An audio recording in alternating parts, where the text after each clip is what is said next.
এই যে সোলেমান ভাই মাঝরাতে কাজ করে, এই যে আমার সোলেমান ভাই, এই সোলেমান ভাই মাঝরাতে কাজ করেন। তো সোলেমান ভাই কেমন লাগে ওমানের কাজ একটু কোন তো? আলহামদুলিল্লাহ ভালো। এই যে ভালো লাগে, গরম লাগে না? এই যে দেখেন বিদেশ গরমের সময় তো গরম হইবে, কি গরম, ঠান্ডার সময় ঠান্ডা বেশি, গরমের সময় গরম বেশি। এই গরম, বিদেশের কাম হইলে এরকম, এই গরম সহ্য করতে পারবো, বিদেশ সহ্য করতে পারবো, ধৈর্য ধরে থাকতে পারবো, এতে হইসা কামাইতে পারবো। এতে ধৈর্য ধরে থাকতে পারতো না, এতে হইসা কামাইতে পারতো না। এই যে প্রবাসের বাড়ি এরকমই দেখছেন। সোলেমান ভাই ঘাস পুঁই শাক কাটতেছে, এই যে পুঁই শাক। তো এই পুঁই শাক আজকে ফাঁকাবো, দেখেন এই যে মাঝরাতে পুঁই শাক রয়েছে, এই দেখেন পুঁই শাক। লাগলে চলে আসেন আমাদের মাঝরায়, আমরা আছি। ওর কদু গাছে তো একটা হয়েছে নাকি, এটা কি সাম্মাম গাছ, মানে অনেক সুন্দর পুঁই গাছ, পুঁই শাক।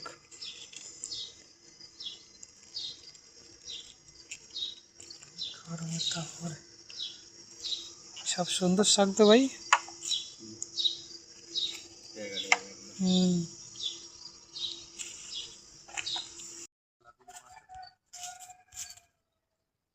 দেখেন এই যে তুত ফল, এই যে ফল, এগুলা কি ফল বলে?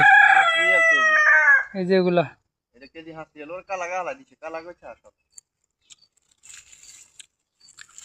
কে কে খাইবেন চলে আসেন।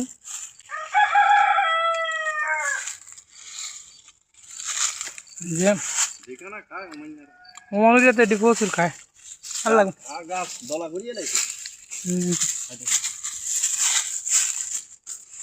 আজকে এগুলা মোরগও ফালতেছে।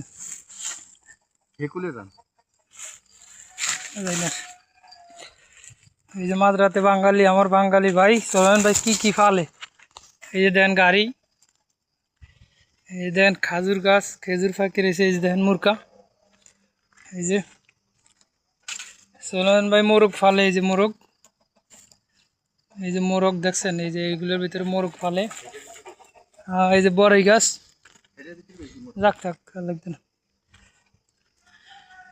গাড়ি এনে মনে হয় চায়না গো ইয়ে আছে, হ্যাঁ এইটা হইলে চায়না কোম্পানির ইয়ে, আপনার এই যে চায়না কোম্পানির এই লোক থাকে এখানে স্টোর।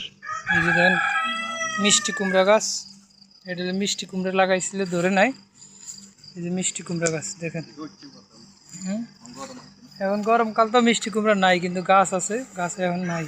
এই যে দেখেন, এই যে